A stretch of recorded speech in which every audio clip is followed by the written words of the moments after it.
Salut Johanna, Hello, ça va? ça va et toi Johanna? Ça va bien, ça va bien. Bon, eh ben, écoute, content que tu sois avec nous pour cette toute dernière causerie de la saison. Comme je disais, voilà, on a commencé avec du freestyle avec Céane Dernier et on termine avec du freestyle et avec toi, double championne de France de foot freestyle. Merci beaucoup Johanna. Bah déjà, première question, comment ça va? Ben, ça va très très bien. Et toi? Ben, pas mal aussi. Comment ça s'est passé pour toi cette période de confinement?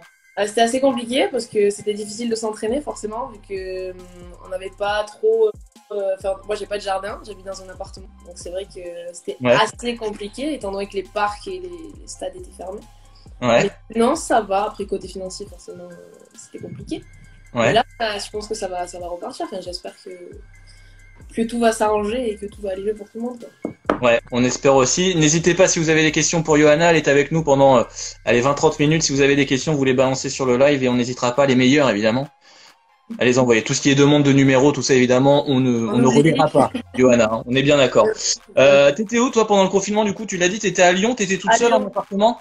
Non, je suis en colocation avec un ami à moi. Donc, Ouais. on était deux, ouais. Ça suffit un appartement et un ballon pour s'entraîner au foot freestyle, non? C'est un peu chiant. Ça suffit quand on n'a pas un voisin en dessous qui qui a pas trop ça, disons. C'est vrai, il t'a fait des remarques? T'as voulu quand même essayer de voilà Euh, garder des tricks? j'en ai fait une fois, il a pas fait de remarque, mais je pense que ça lui plaisait pas, donc j'ai pas fait deux, quoi. Je suis pas restée, non, mais j'allais dehors, devant chez moi, sur un parking, et ça faisait l'affaire, quoi. Ouais. C'était quoi ta journée type du coup pendant cette période? C'était beaucoup de montage vidéo, du coup, forcément. Beaucoup Ouais. de retouches photos et j'ai essayé de progresser en anglais, j'ai essayé de passer mon code aussi. Ouais. Bah ça va, t'avais le temps pour ça. Oui, oui, ça va. Et ouais, et après l'après-midi, je m'entraînais 1 heure, quoi. Ouais. Une heure par jour, c'était ça un peu ta routine Ouais, d'entraînement? ouais, vu que c'était limité à 1 heure les sorties, Ouais, tu l'as utilisé à fond quoi. je l'ai fait à fond. Bon, on va parler un petit peu de toi évidemment, on va parler de foot freestyle, on va discuter tranquillement pendant une petite demi-heure et essayer de plus te connaître. Alors toi, t'as commencé le freestyle à 15 ans, je crois. À 15 ans et demi, ouais, c'est ça. Et comment on en arrive à 14-15 ans à se lancer dans le foot freestyle? Très bonne question. Du coup, je faisais du foot quand j'étais petite. J'en ai fait de 4 ans à 11 ans, je crois, ou 5-10 ans, je sais plus trop.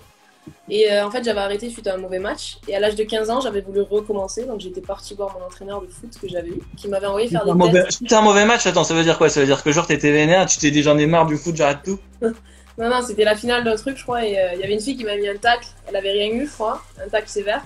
Du coup, je lui en avais remis un, j'avais pris un rouge et j'étais sortie. Bon, c'est de mauvaise foi, hein, c'est de la mauvaise foi purement. Mais bon, j'avais 10-11 ans, quoi. Et je sais pas, il y avait ça, puis même la mentalité du foot féminin, c'était pas. C'était en 2010, je crois, 2010-2011. Ouais. C'était pas terrible, quoi.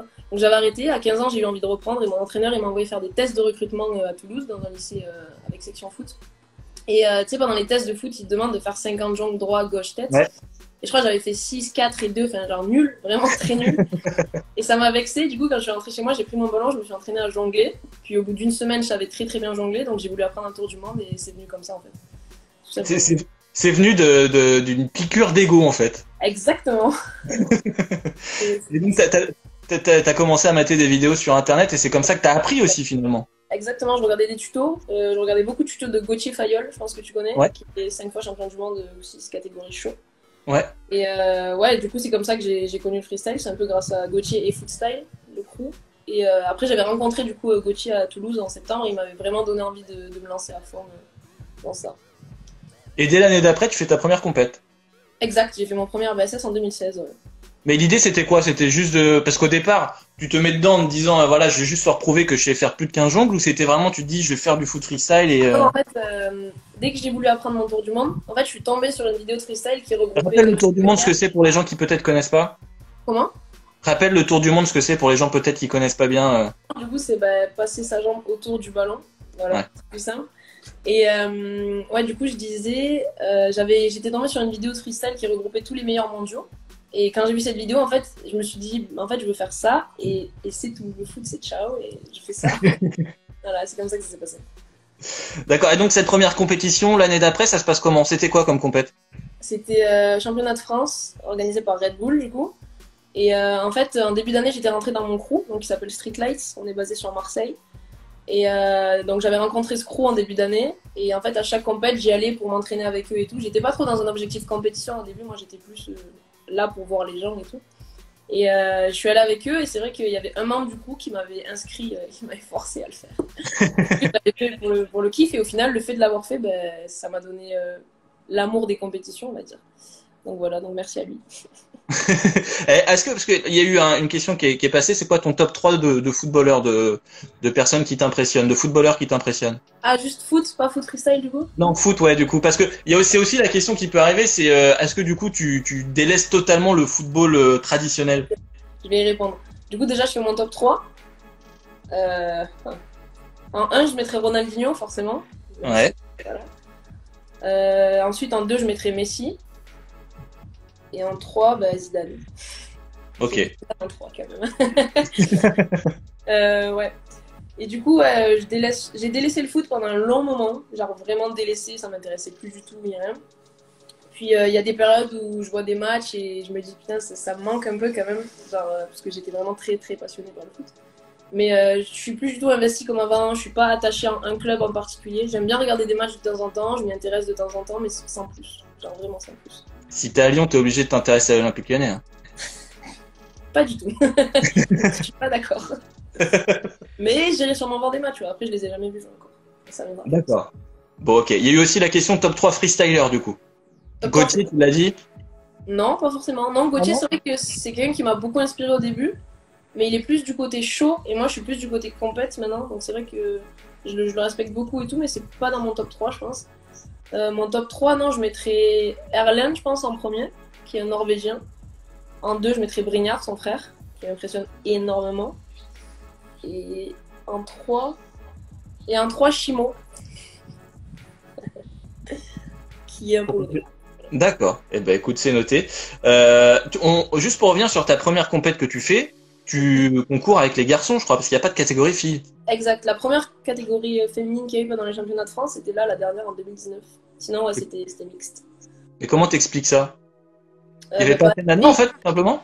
Non, pas assez de filles. Je crois que j'étais la seule, il me semble, en 2016. Hein, qui était là, sur place, à vouloir participer. Il me semble que j'étais la seule.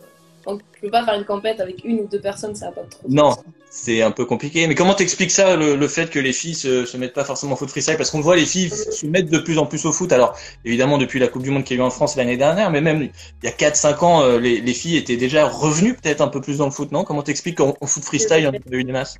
Bah, pour moi, ça s'explique simplement parce que le freestyle, c'est beaucoup moins connu que le foot, je pense.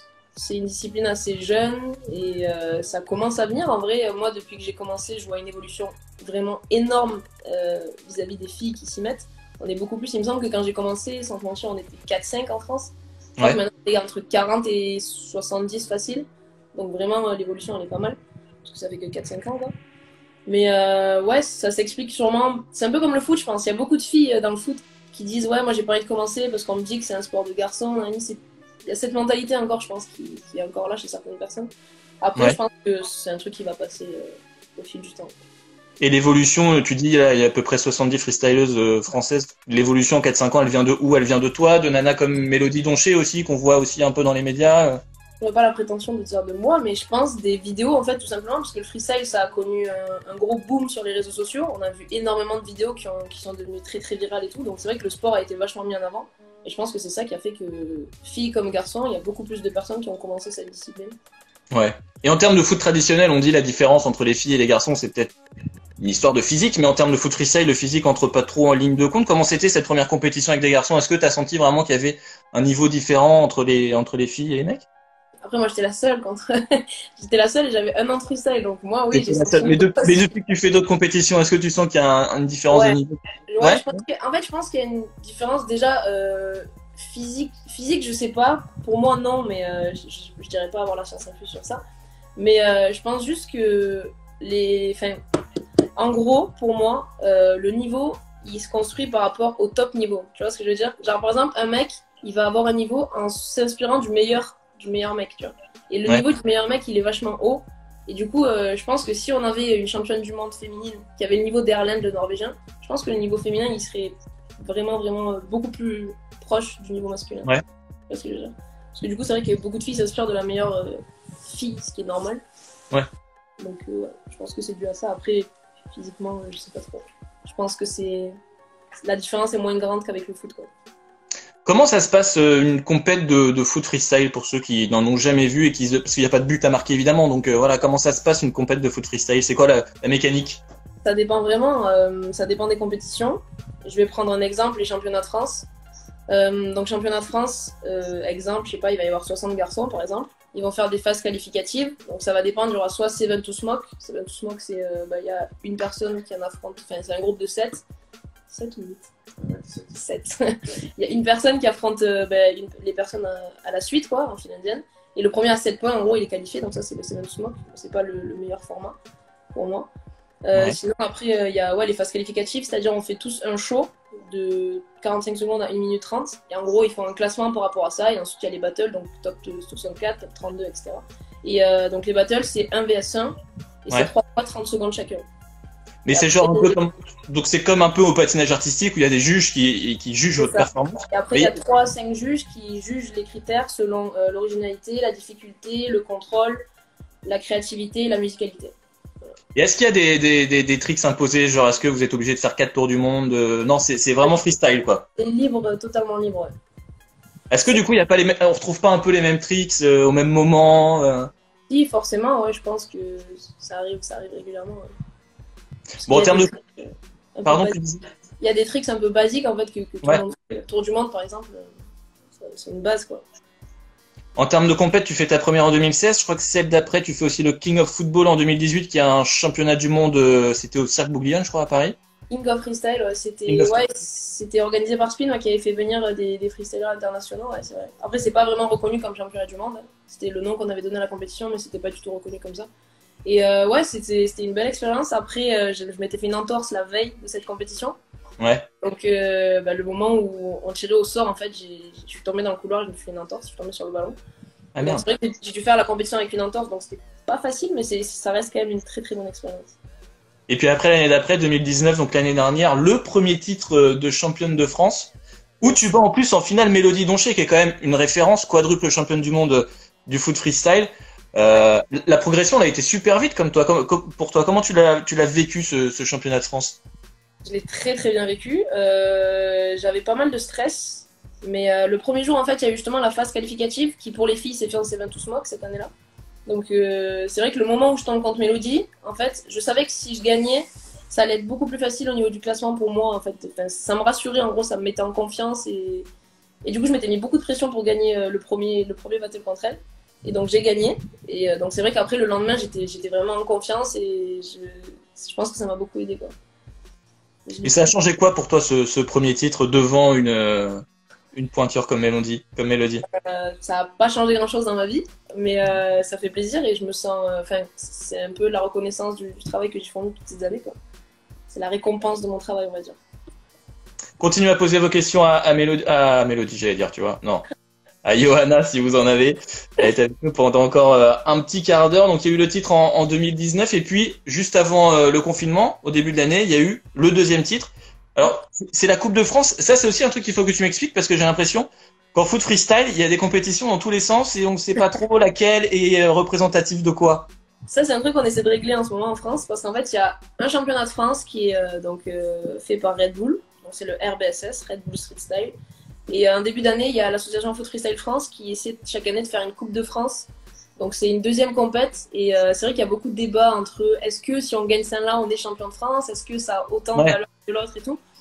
Moi, pour moi, c'est les deux mêmes, mais il y a un peu moins d'enjeux, je pense, à la Coupe de France parce que le gagnant du Red Bull Street Style gagne son ticket pour aller au championnat du monde Red Bull. Donc c'est vrai qu'il y a un peu plus d'enjeux. Après, c'est les mêmes concurrents, il y a peut-être un peu moins de monde à la Coupe de France qu'au Championnat de France, enfin cette année en tout cas. Mais c'est une compétition mise en place par l'association Foot Freestyle France et qui est faite pour justement faire des compétitions accessibles à tous, que tout le monde puisse s'entraîner, entre guillemets, etc. Donc c'est assez cool, je trouve. C'est vrai, dans le foot freestyle, c'est un peu Red Bull qui chapeaute le truc. Après, ils ont la thune qu'il faut pour faire des shows et des événements. Mais ouais, c'est vrai que c'est un petit peu le truc de référence. T'es une athlète Red Bull, toi, ou pas d'ailleurs? Non, pas du tout. Non. Non. Ça marche. Donc le deuxième titre. Il arrive facilement, il arrive pas facilement. C'est la prolongation du premier. C'était inattendu. C'était. Il arrive assez facilement de par le fait que j'étais beaucoup préparée. Je m'étais bien entraînée avant vu que le titre précédent m'avait donné énormément de motivation. Et il fait du bien, c'est cool. Pour revenir sur le fait qu'il y ait pas mal de compétitions, c'est ça la question que je cherchais, c'est pour ça que tu m'as peut-être vu un peu galérer. Mais le fait que la FFF finalement ne reconnaisse pas le foot freestyle, c'est dommage, ou est-ce que tu penses que c'est un truc qui doit se faire de son côté, ou alors est-ce que ça donnerait vraiment une vraie assise au truc? C'est une très bonne question. Pour ma part, je pense que le foot freestyle va être reconnu en tant que fédération dans les années à venir. Ça prendra le temps que ça prendra. Après, je sais qu'il y a des gens qui travaillent très dur pour que ça arrive. Donc moi, je pense que ça serait une très bonne chose que ça se passe, parce que voir du freestyle au JO, ça serait très positif. Ce serait énorme, ce serait génial. Énormément de gens. Et en plus, c'est un sport qui est très esthétique, selon moi. Ouais. Donc c'est vrai que je pense que c'est un sport qui a largement sa place au JO. Bah, c'est clair, et si vous connaissez pas le foot freestyle, n'hésitez pas à aller mater des vidéos sur YouTube, notamment sur ta chaîne, puisque tu as une chaîne YouTube qui s'appelle Johanna Freestyle. Alors il y a aussi après les compétitions, mais il y a les shows aussi que tu fais, des exhibitions. J'ai vu que tu en avais fait un au Vélodrome en début d'année. Ouais. OM Nice, 55 000 personnes. OM Nice, c'était l'année d'avant. Cette année, c'était d'accord. Amiens, ouais. OM Amiens, ouais, cette année. Je l'ai fait 2 fois et c'est vrai que c'est une superbe expérience parce que j'ai l'habitude de faire des shows, c'est mon métier, je vis de ça. Mais c'est vrai que devant 55 000 personnes, c'est totalement différent. Ouais. Il y a une grosse pression au début parce que forcément, si on se foire, il y a beaucoup de gens qui voient, quoi. Mais vraiment, moi, le moment où je me retrouve au milieu à faire mon show, quoi, c'est le moment où je me sens le mieux, vraiment. Plus il y a de monde, j'ai l'impression que plus je me sens mieux. Je ne saurais pas expliquer comment, mais enfin, pourquoi. Mais je pense que l'adrénaline joue beaucoup en ma faveur. Donc ouais, c'est une de mes meilleures expériences et c'est vraiment cool, quoi. Mais c'est comme quelqu'un qui monte sur scène, tu flippes avant, mais après, une fois que t'es dedans, voilà, t'as envie d'y rester, quoi. C'est vrai. Mais du coup, tu vis de ça? C'est ça la vie d'un freestyler ou d'une freestyleuse, c'est de vivre des exhibitions qu'on peut faire à droite à gauche sur des événements? Ouais, moi j'ai décidé d'en vivre parce que voilà, c'est ma passion et j'avais pas forcément envie de faire autre chose que ça. Donc ouais, je fais des shows initiation donc un peu partout, pas qu'en France forcément. Et il y a aussi les tournages qui s'y ajoutent parce qu'on peut être contacté pour des publicités, pour ce genre de choses. Et tu me fais une très bonne transition. C'est cette fameuse pub Yop, évidemment, qui tourne un peu partout. Ouais. Que j'ai vu à la télé, je me suis dit c'est quoi c'est ma femme d'ailleurs qui regarde et qui me dit ça, mais elle est vachement bonne, Johanna. Enfin cette nana qui est à la télé du coup. Elle a checké un petit peu pour moi et voilà, et on t'a vu, Johanna Dallier, et on s'est dit mais comment t'es arrivée sur cette pub? Alors là, j'ai été contactée par une agence qui m'a dit que Yop souhaitait que je sois que j'ai le rôle principal dans la publicité, tout simplement. Et au début, j'étais pas trop, je me suis pas emballée direct parce que j'y croyais pas trop, quoi.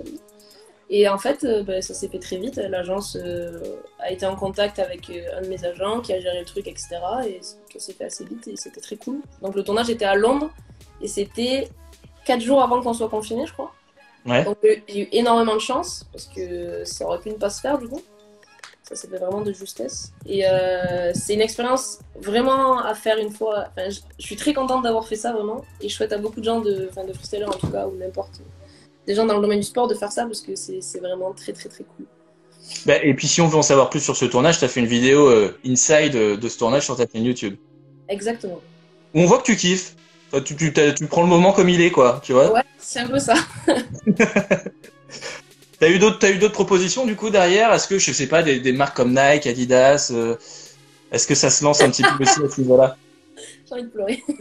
J'avais eu une demande d'une marque que tu viens de citer, mais ça a été annulé. À cause du confinement ou à cause de... En partie, je pense, mais pas seulement. Je pense qu'il y a énormément de marques qui vont essayer de se rattraper du truc, enfin, de l'argent qu'ils ont perdu, quoi. Et je pense que du coup, c'était plus trop la priorité. Mais j'espère que ça se fera quand même dans l'année. Ça va se relancer. On espère. Bon, il y a les pubs, il y a les compètes, il y a les exhibs. Il y a aussi les jeux vidéo. J'ai vu que tu avais ton personnage dans un jeu vidéo. Exact. Street Power Football qui va arriver bientôt. Alors c'est un jeu de street foot, de freestyle et de pana avec 25 stars de la discipline qui auront leur avatar, dont toi. Et vu qu'il n'y a plus de FIFA Street, bah, ça fait plaisir de voir un nouveau jeu qui va sortir. Est-ce que tu peux nous en parler de cette histoire de Street Power Football là? Bah, c'est un jeu du coup qui va sortir cet été, qui sera disponible sur PS4, sur PC, sur Xbox One et sur Switch. Personnellement, moi j'ai pas fait les motion capture, donc j'ai pas pu vivre l'expérience d'une motion capture, on va dire. Mais je Ouais. trouve le projet très très cool, je suis très fière d'en faire partie. Et je suis très contente que le premier jeu sur le freestyle sorte, parce que je pense que ça va apporter un plus à la discipline, et puis ça va être très très cool, je pense, pour les gens d'y jouer, quoi. Ouais, et puis c'est en mode aussi. Est-ce que tu fais aussi street foot, du pana aussi? Le pana, faut expliquer ce que c'est. C'est un espèce de 1 contre 1 ou dans des petits buts où on peut aussi mettre des petits ponts pour marquer des buts. Est-ce que tu vas aussi vers ce genre de discipline ou tu restes vraiment sur le freestyle?